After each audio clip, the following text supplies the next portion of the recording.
এই রিক্সা যাবে? হ্যাঁ স্যার যাবো। কিন্তু তুমি তো ভাত খাচ্ছিলে। অবশ্যই এদিকে আমার একটা জরুরি মিটিংও আছে।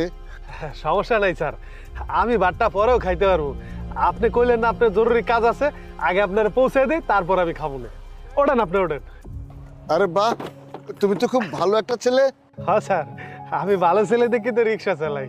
স্যার ওঠেন তো, ওঠেন। আহ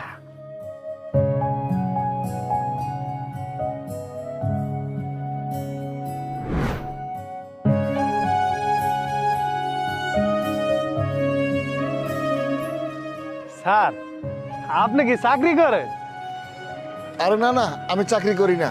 আমার এই ঢাকা শহরে 10টা ফ্যাক্টরি আছে। আমার ফ্যাক্টরিতে হাজার হাজার শ্রমিক কর্মচারী কাজ করে। আরে বাবা, আপনি তো তাইলে অনেক বড় মানুষ। তা তুমি কি করো? স্যার, দেখতেই তো আছেন রিক্সা চালাই। তাই স্যার, আমি কিন্তু master degree pass. Master degree pass কইরা মনে করেন চাকরির লেগে অনেক বছর ঘুরছি, কিন্তু কেউ চাকরি দেয় না।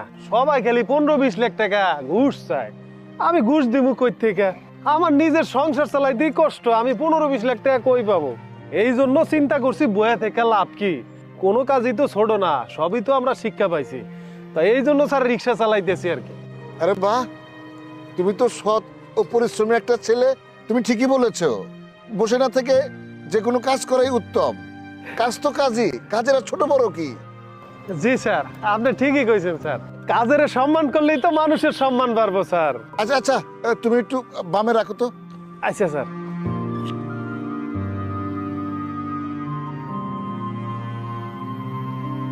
এই নাও, তোমাকে আমি 500 টাকা বকশিস দিলাম। কি কোন স্যার, 500 টাকা?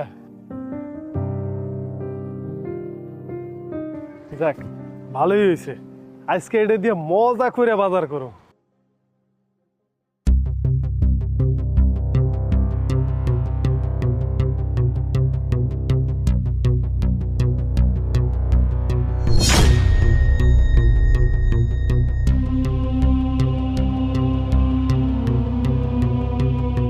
আরে, এটা তো মনে হয় স্যারের ব্যাগ। এটার ভিত্তিতে টাকার বান্ডিল।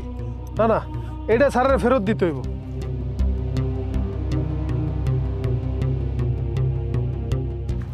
এই দাঁড়া দাঁড়া দাঁড়া, কই যেতেছ?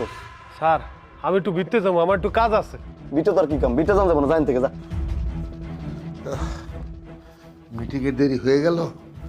হ্যাঁ, আচ্ছা আমার ব্যাগ। হ্যাঁ, ব্যাগ কি করলাম?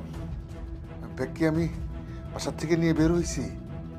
হ্যাঁ হ্যাঁ, ব্যাগ তো আমি নিয়ে বের হয়েছি। তাহলে কি আমার ওই ব্যাগটা রিক্সায়